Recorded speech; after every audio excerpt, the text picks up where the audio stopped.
você vai pegar agora tudo que eu falei até agora sobre filosofia e também a última aula e vai deixar de lado.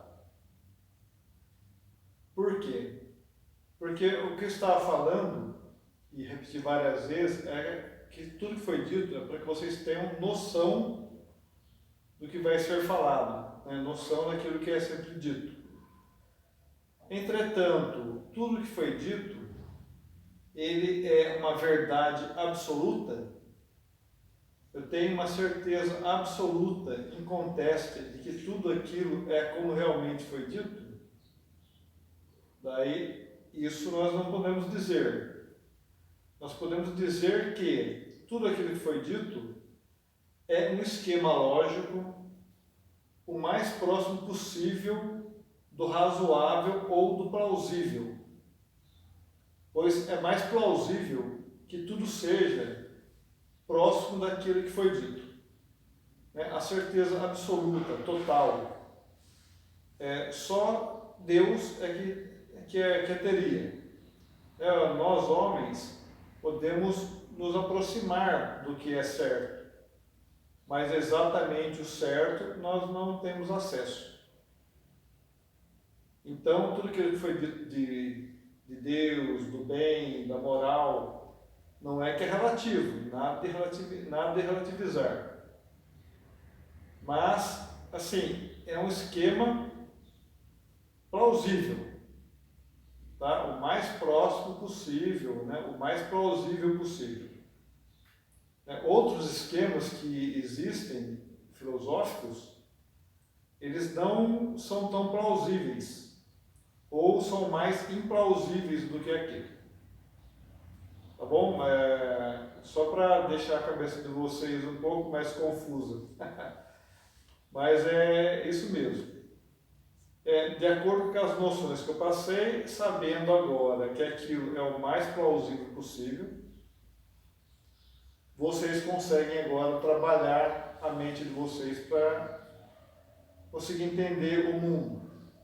Tá bom? E, voltando à última aula, que foi sobre os sistemas políticos, né? Tudo aquilo que eu falei de cada um daqueles sistemas, ele foi um resumo, um ultra resumo, de como estaria num manual ou num dicionário. Entretanto, nada daquilo é exatamente aquilo que foi dito, pois, na verdade, no mundo real, vamos falar assim, não existe uma coisa que seja só exatamente aquilo. Há N fatores em que cada pessoa vai, sim, tender para um lado ou para outro, mas há todo um amálgama de todo o resto. E nós vamos começar a falar sobre o marcusianismo hoje. E alguém poderia falar, mas o marcusianismo foi o último que apareceu e teria que ser então o último a ser falado. Se fosse um pensamento manualístico, sim, mas acontece que a vida e a política, ela não é um manual, ela é uma coisa que vai aqui, vai ali, volta aqui, vai lá, e a própria mente nossa é meio assim. Então, o que aconteceu? Nós tínhamos o comunismo.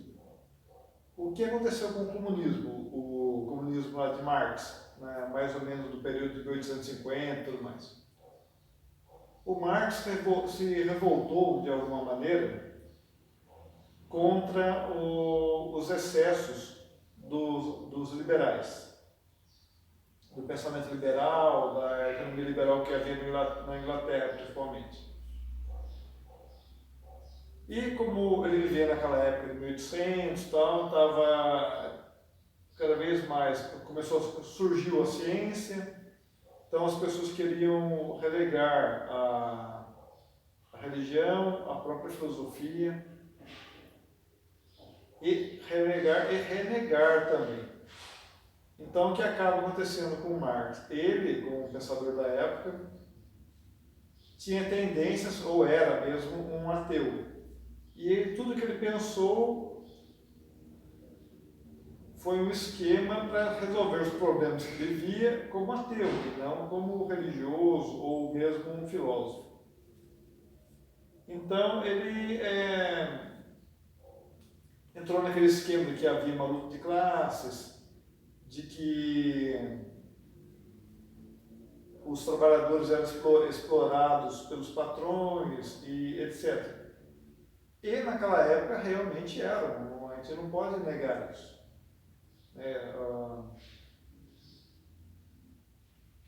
O empregado ter um melhor acesso a uma vida melhor, isso demorou um bom tempo para se implantar. Porque até então, realmente, né, a vida dos empregados, principalmente dos empregados na indústria que era nascente, era dura. Bem, morto o Marx, o comunismo ele se dividiu em duas alas, praticamente.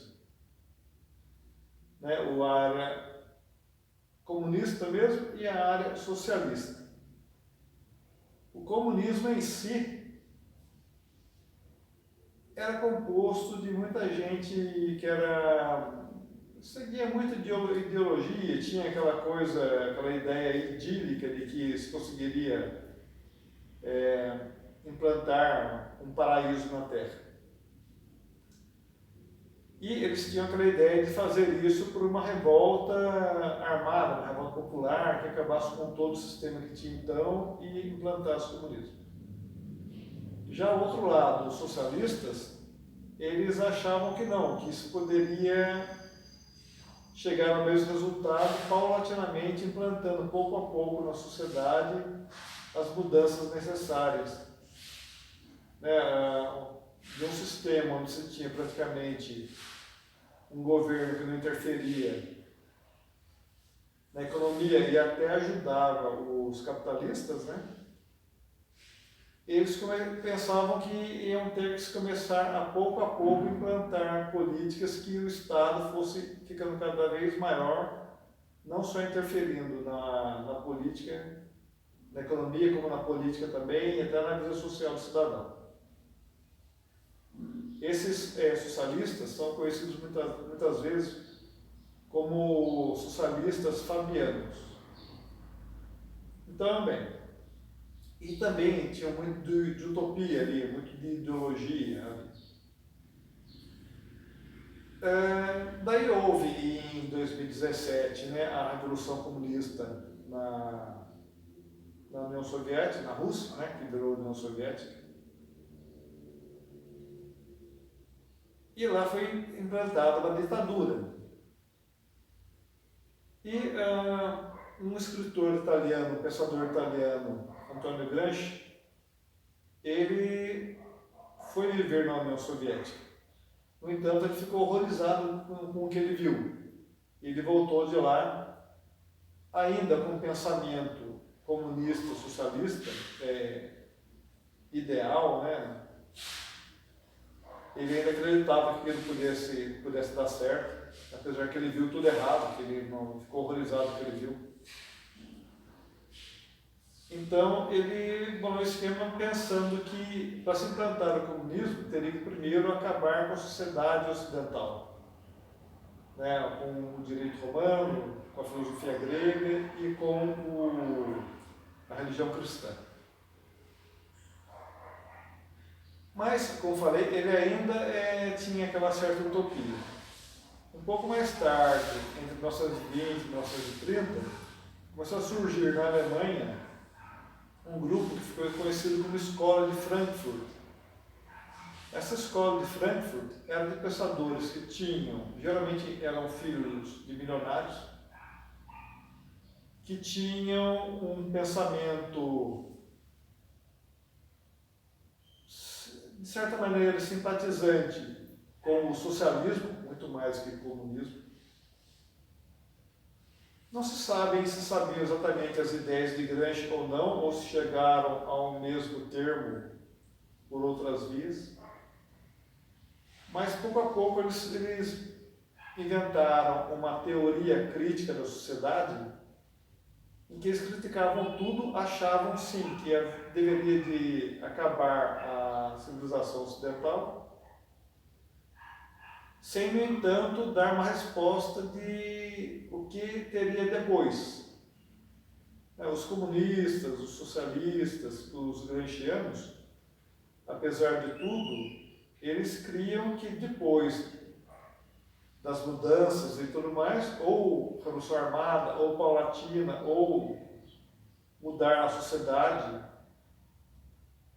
se chegaria depois a um termo, né, de um comunismo, vamos falar assim, de um mundo idílico, onde todo mundo teria tudo, ninguém passaria necessidade, ninguém passaria fome, ninguém passaria frio, nada dessas coisas.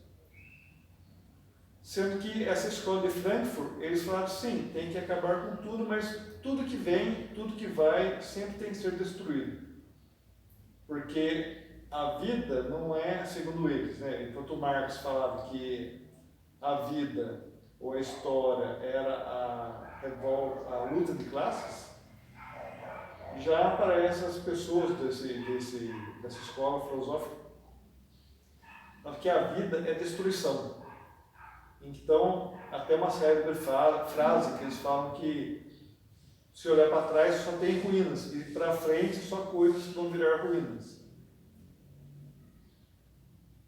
Então, é essa ideologia que eles criaram de destruição, mais a ideologia do Marx, durante um bom tempo foi chamado de marxismo cultural. No entanto, apesar que o Gramsci ainda pudesse ser chamado de alguma maneira de marxista, mas talvez mais um marxismo socialista, esse pessoal de Frankfurt não podia ser chamado nem de um nem de outro, porque o que eles queriam era apenas destruir, e mais nada, e não erigir algo no lugar. Muito pelo contrário, se surgisse algo no lugar, também teria que ser destruído, numa sempre destruição de tudo que vem.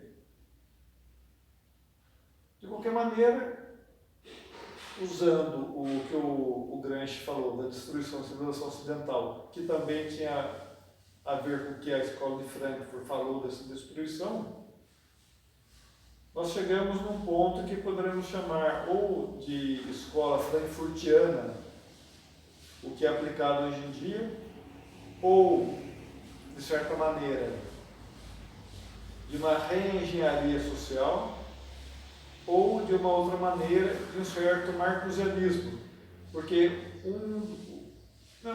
o mais ilustre, vamos falar assim, da escola de Frankfurt foi justamente o Herbert Marcuse, né, ou Marcuse, se vocês quiserem falar assim,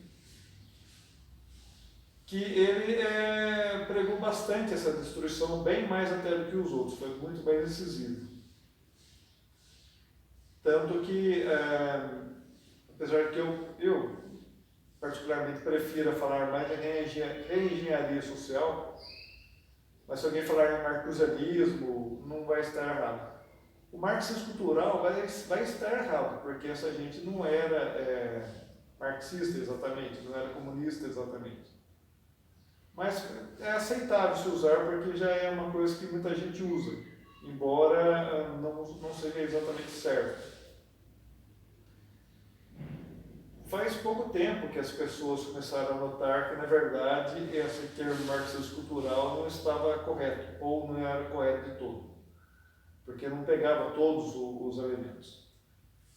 E essa reengenharia social, ela acaba sendo utilizada não só pelos socialistas ou pelos comunistas, mas como por uma gama de pessoas, de grupos, que muitas vezes nada tem a ver com o marxismo ou comunismo, porque acabam usando a reengenharia em prol de uma coisa que eles não sabem que vai ser no futuro, mas que eles não querem que seja igual está no presente. Então, eu escrevi marcusianismo na aula passada, mas tanto faz a gente chamar de reengenharia também, tá bom? Bem, e o que prega essa reengenharia? Então diz que a civilização ocidental é baseada no direito romano, de certa maneira, apesar de que o mundo inglês é baseado mais no direito consuetudinário, né, que mais vale a jurisprudência. Aliás, esse direito romano ele era muito mais consuetudinário, muito mais costumeiro do que realmente um conjunto de leis escritas, apesar que havia várias leis escritas, né, porque havia os dizeres, né, dos imperadores e outros que eram chamados leges, que se traduz por lei. E também havia os iuris dictum, que era dito pelos juristas. Então, na época mais ou menos de Justiniano, ele ordenou que se pegasse todo aquele apanhado de leis e dizeres que foram escritos, juntasse num acervo único para facilitar o estudo. Então, assim, essa lei, né, é um respeito à lei, vamos falar assim, mais do que um direito romano, exatamente, mas é um modo romano, vamos falar assim, de estudar e querer seguir a lei. Já a filosofia da grega, não é que seja grega, é a filosofia de uma maneira que você vai dizer que as coisas são do modo mais plausível possível, como eu disse. E seguindo uma lógica de pensamento. Por exemplo, né, como eu falei, todo aquele esquema que eu falei para vocês no começo, das primeiras aulas, são esquemas lógicos de pensamento, que ajudam a pensar. Já eles utilizando, desde que já dizia Marx, até mesmo antes dele, Hegel, e muita gente depois, o que acontece não é exclusivo deles, mas eles se valem disso daí porque é um meio também para se conseguir chegar nessa destruição de tudo. Vão usar qualquer meio, qualquer coisa que faça com que se destrua a civilização. Então, eles não têm uma lógica de pensamento, eles não seguem uma linha de raciocínio. Ao mesmo tempo que eles estão lá, não é que eles estão lá e vão voltar para cá, não. Ao mesmo tempo que eles estão lá, eles também estão ali, estão lá, estão em todo lugar. Por exemplo, os mesmos grupos, as mesmas pessoas que têm esse pensamento de reengenharia, que acusam, por exemplo, um padre de ser pedófilo ou homossexual, são os mesmos que são a favor da liberação do homossexualismo e até da pedofilia. Daí você fica, ué, mas eles estavam defendendo, acusando ali e aqui estão defendendo? Sim, mas qual é a lógica? Não tem lógica. É a destruição. De um lado ali estão destruindo a igreja, do outro lado aqui estão destruindo a sociedade, né, a família. Porque não só no comunismo, mas também no granchismo e no pensamento da escola de Frankfurt, é importante a destruição da família. Porque é na família que você aprende a moral, é na família que você começa a ter as primeiras noções de civismo. Então, tudo isso aí, se for deixado a cargo de outro, por exemplo, do Estado, fica muito mais fácil. Né? E falando num comunismo ou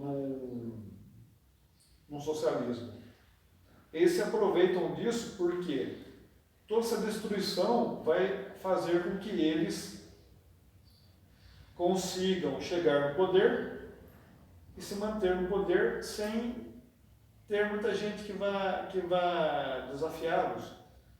Então, ao mesmo tempo que eles falam mal do homem branco, né, eles vão falar que todo homem, daí vai incluir o branco, o negro, o amarelo, que todo homem é estuprador. Daí vai jogar o branco contra o negro, a mulher contra o homem, o patrão contra o empregado, fazendo um rebu na sociedade. As feministas são usadas para acusar os homens e o que causa, às vezes, até que a sociedade acaba tendo uma resposta, porque os políticos ou seguem agendas impostas ou querem agradar grupos para obter votos, o que acaba acontecendo? Por exemplo, o feminismo conseguiu implantar aquelas delegacias da mulher, tudo bem. Então, né, vai um homem e bate uma mulher, por exemplo, é feita uma queixa-crime, a polícia vai lá, prende a pessoa, tal. Tudo bem. Agora, se uma mulher bate outra mulher, se for na delegacia da mulher, o que vai acontecer? Eles não vão fazer nada, porque ele falou, não é para fazer nada. Mas por quê? Não é para defender a mulher? Não. É para defender a mulher do homem, não a mulher de qualquer coisa. Está vendo o absurdo do pensamento? Outra coisa, por exemplo, também dizer que o professor é igual ao aluno, né? Ou que os pais e os filhos são iguais dentro de uma casa, não tem hierarquia. Isso vai acontecer, vai fazer o quê? Que um pai não tenha o respeito do filho e nem consiga disciplinar o filho, e nem o professor consiga nem fazer isso, e muito menos ensinar. Então a gente vê, né, alunos batendo em professores e tudo mais, mas por quê? Devido a todo esse rebu que é causado na mentalidade das pessoas. E nós estamos tão imersos nesse pensamento que muita coisa que a gente pensa e faz, a gente acaba repetindo como se fosse verdade, mas são coisas que foram impostas na mente das pessoas. Né? Por exemplo, se você for pensar que eles querem deixar você totalmente dependente do Estado, como se o Estado fosse obrigado a dar tudo para você: casa, roupa, comida, saúde, emprego, tudo. Então eles colocam cada vez mais e mais, aumentando o tamanho do Estado, encargos para o Estado, que a pessoa mesmo que deveria ir atrás, acaba o Estado fazendo. Por exemplo, saúde.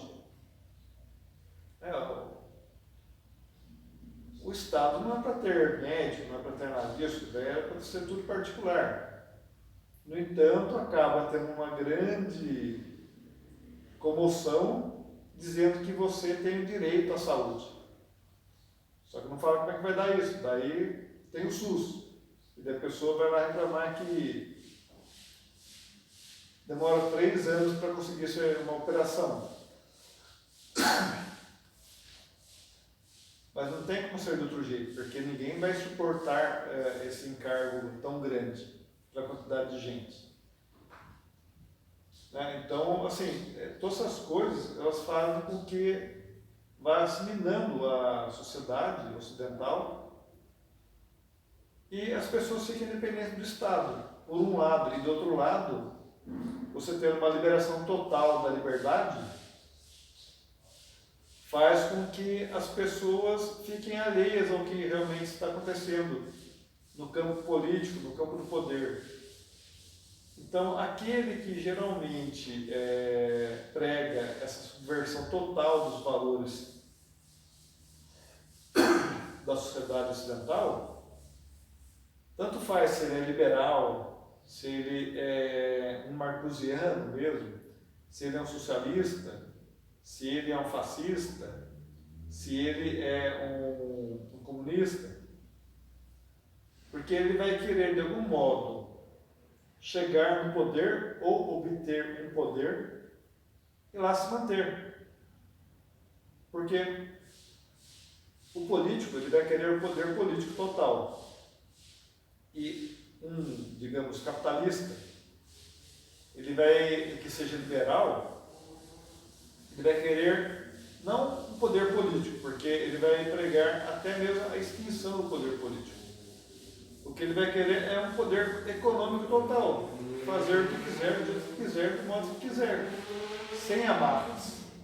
Né? E é o que prega o liberalismo e o libertarianismo.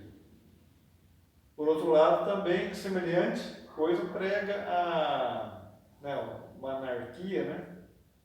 O sem governo, prega também os marcusianos.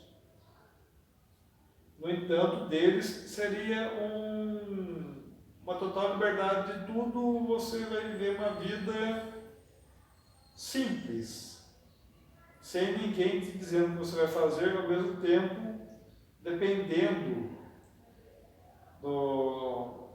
de uma sociedade, mas tem que ser uma sociedade pequena, onde você vai praticamente ter uma vida de subsistência. Então, é mais ou menos isso, esse marcusianismo. As pautas marcusianas mais conhecidas, né, são do racismo, a defesa do consumidor, que é outra coisa também, que vai jogar o consumidor contra quem vende. Então, no Brasil, então, tem aquela coisa de que a pessoa vai comprar ou vai reclamar e já vai, antes de comprar, já vai ameaçando a ir no PROCON. Então, fazendo, de certa maneira, até mesmo uma chantagem com quem está vendendo. Essas pautas ecológicas, não estou dizendo que possa se destruir de qualquer maneira o meio ambiente, não é isso.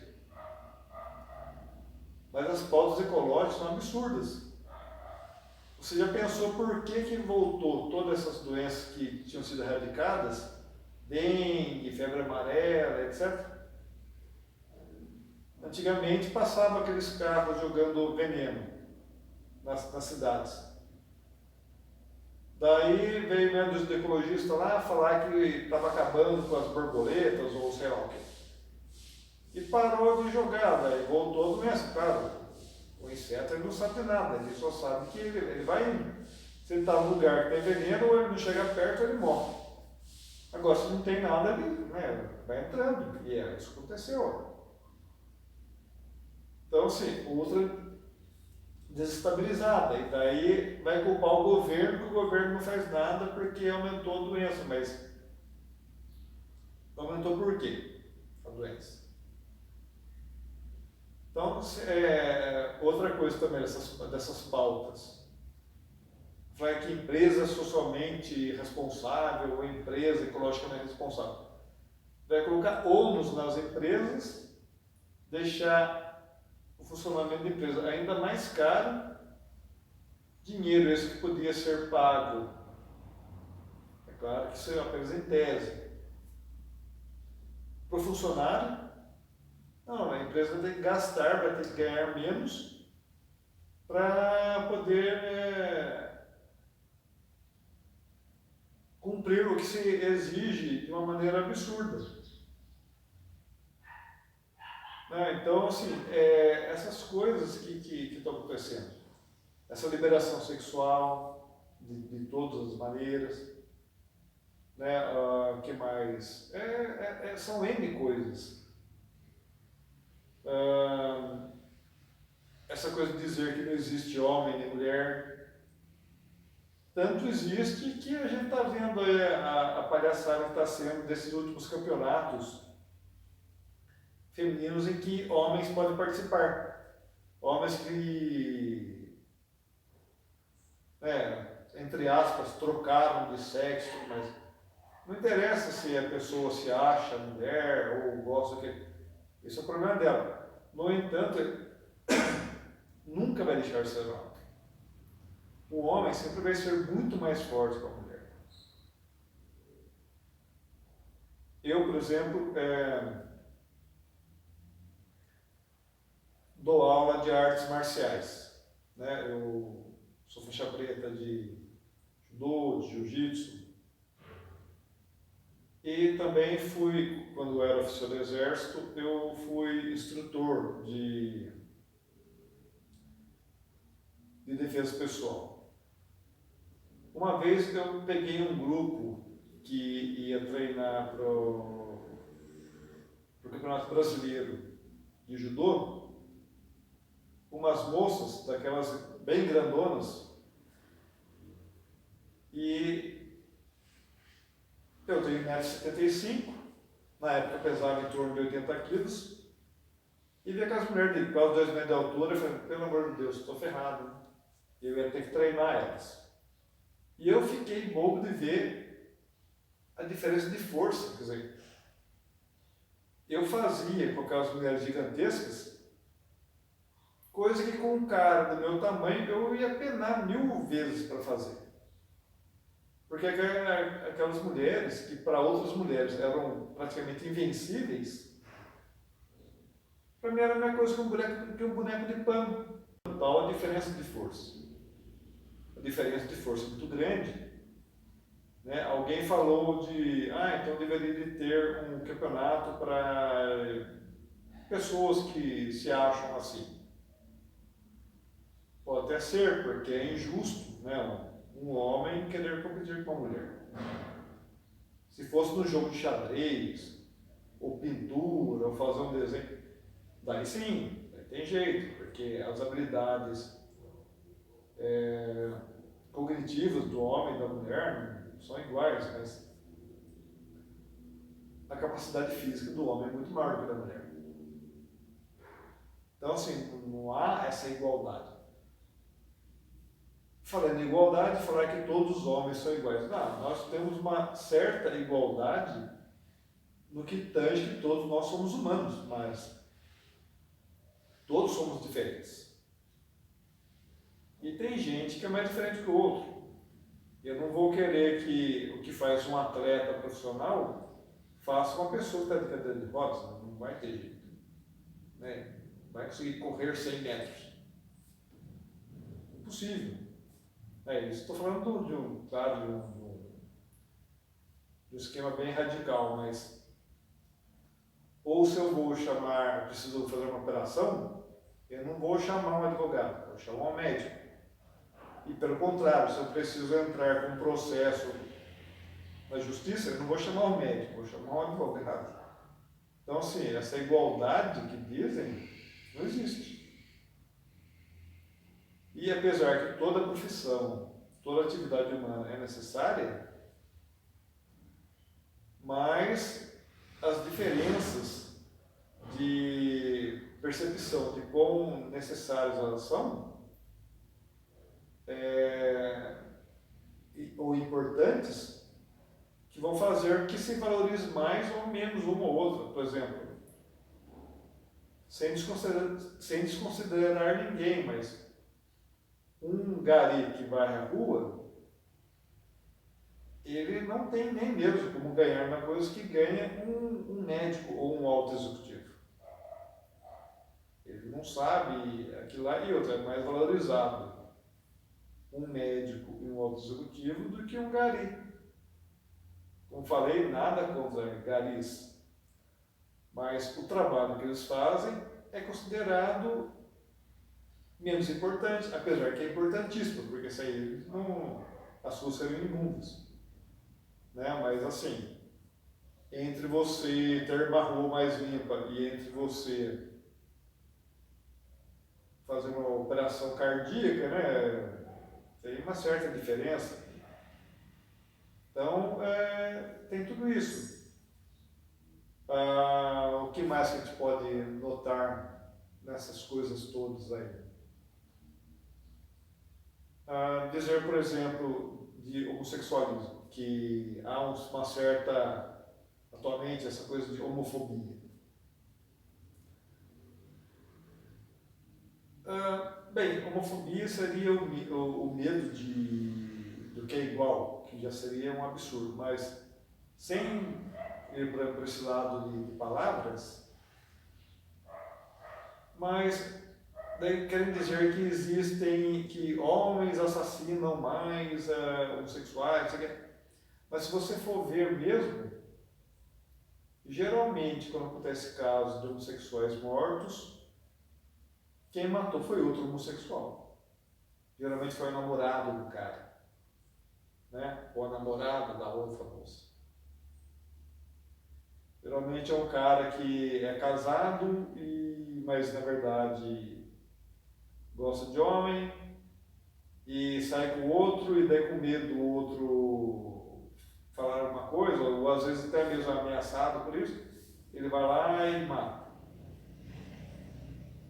Ou então a pessoa. É assim, e quer dizer que foi, daí sai a notícia: homem mata, mas é mentira. Não hajam casos assim. Ah, mas é o mínimo. E sempre é assim. Então a gente tem que ver muito bem o que é isso daí, onde a gente está. Porque o Gramsci, que eu tinha falado, foi mais ou menos na década de 20. A escola de Frankfurt começou mais ou menos em 1930, foi até mais ou menos 1960. E essa reengenharia social pegou na sociedade desde então. Só que ela vinha correndo de maneira relativamente lenta, mas de uns, vamos dizer aí, uns 20 anos para cá, e cada vez mais e mais. Como verificar, começou a haver uma, porque a sociedade as sociedades, na verdade, do mundo ocidental foram deixando acontecer, porque foram feitas leis, né? Todo mundo tem direito a isso, tem direito àquilo e tal. Tem que dar chance maiores aos negros, e se você é contra isso, você é mal, porque o bom é que é a favor, e as pessoas vão deixando, porque eles não querem ser más.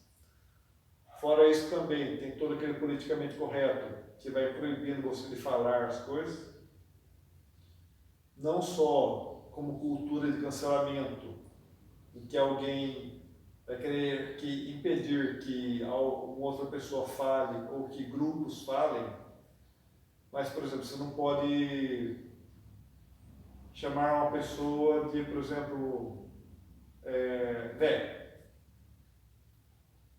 Daí vem outro e fala, então não é velho, então é idoso. Daí é idoso também fica ruim. Ah, então não é idoso. Daí então é terceira idade. Daí agora a terceira idade também não pode, porque daí é pejorativo. Então agora vamos colocar melhor idade. Daí você pensa, melhor idade para quem? Para o geriátrico? Porque é possível, né? Então, assim, é um monte de absurdo as coisas que vão acontecendo. E as pessoas vão engolindo pouco a pouco, e começou a haver uma certa comoção social contra esse tipo de pensamento.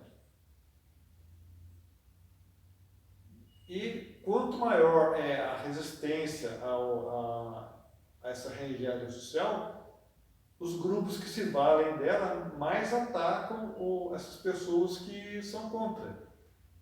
Então, as vozes que são contra, geralmente, são parcialmente de liberais, apesar que liberais e libertários se valem muito da reengenharia social. Tem um pessoal mais tradicional, mais tradicionalista, vamos falar assim, que devido aos seus extremos também, são vistos, de certa maneira, como motivo de chacota, pessoas reacionárias e tudo mais. E os conservadores, que são o alvo principal dessa gente. Porque é ali que está, né, o cerne da defesa da família e tudo mais. Sem os extremos dos tradicionalistas. Então, e é um grupo pequeno, porque a maior parte das pessoas, ainda que possa ter um certo conservadorismo, hoje em dia, ninguém ou muita pouca gente vai, aqui no Brasil, por exemplo, dizer que o governo não tem que dar a educação para todos, ou não tem que dar saúde para todos. Porque as pessoas acham realmente que tem. E se vem, por exemplo, eu falando que não tem, sou taxado de, no mínimo, para não ser chamado de palavrão nem nada, de uma pessoa má, no mínimo. Então,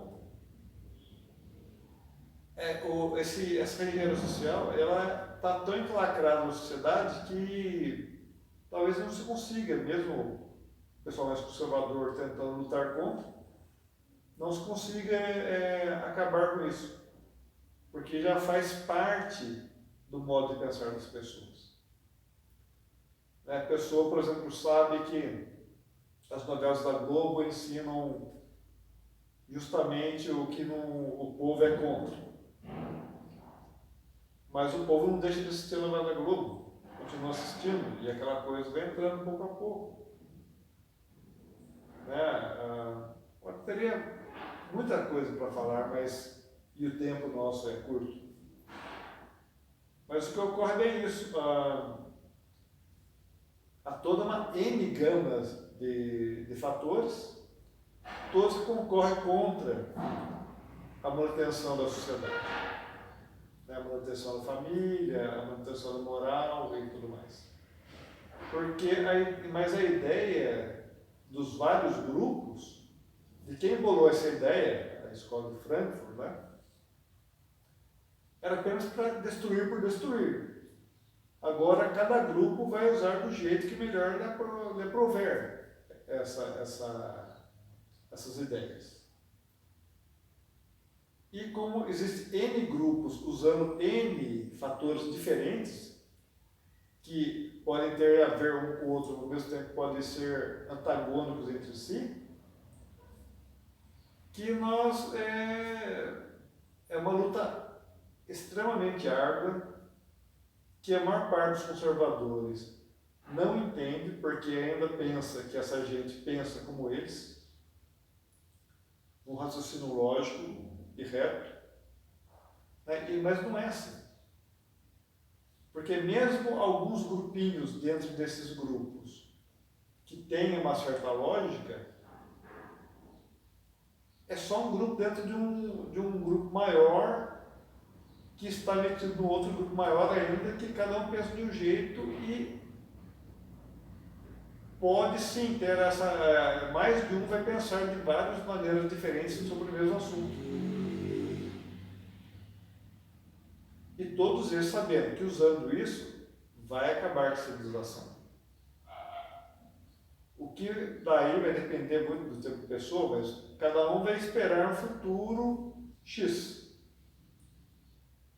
E muitos não vão esperar futuro nenhum, estão lá apenas para destruir. Espero que tenha dado para entender. Se alguém tiver alguma pergunta sobre isso, pode fazer que eu respondo. E assim, mais uma última coisa, pouquíssimas pessoas, aqui no Brasil pelo menos, conseguem entender isso que eu estou falando. Porque geralmente eles têm aquela visão de manual, como eu dei na última aula, que é isso, é aquilo, mas não é bem assim. Pouco a pouco a gente vai entrando no pensamento dessa gente, para desvendar melhor, para vocês ficarem sabendo melhor como é que funciona. E, infelizmente, cada um de nós, quem falar, não, eu não sou assim, não quero ser assim, você vai ter que fazer uma profunda introspecção na sua vida e no que você pensa, para você ver, o que eu estou falando aqui é meu ou foi que enfiaram na minha cabeça? Isso realmente é uma coisa de conservador, que eu estou pensando? Ou, na verdade, eu sou um revolucionário?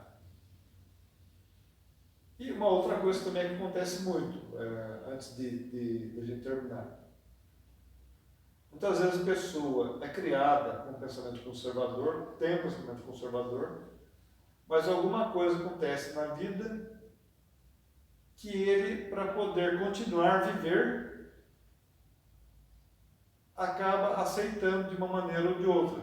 Por exemplo, né,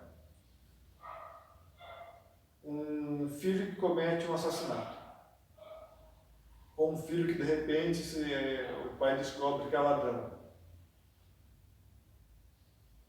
Daí ele, no primeiro momento, ele pode até se revoltar, mas depois ele vai aceitar e vai acabar falando, não, mas tudo bem que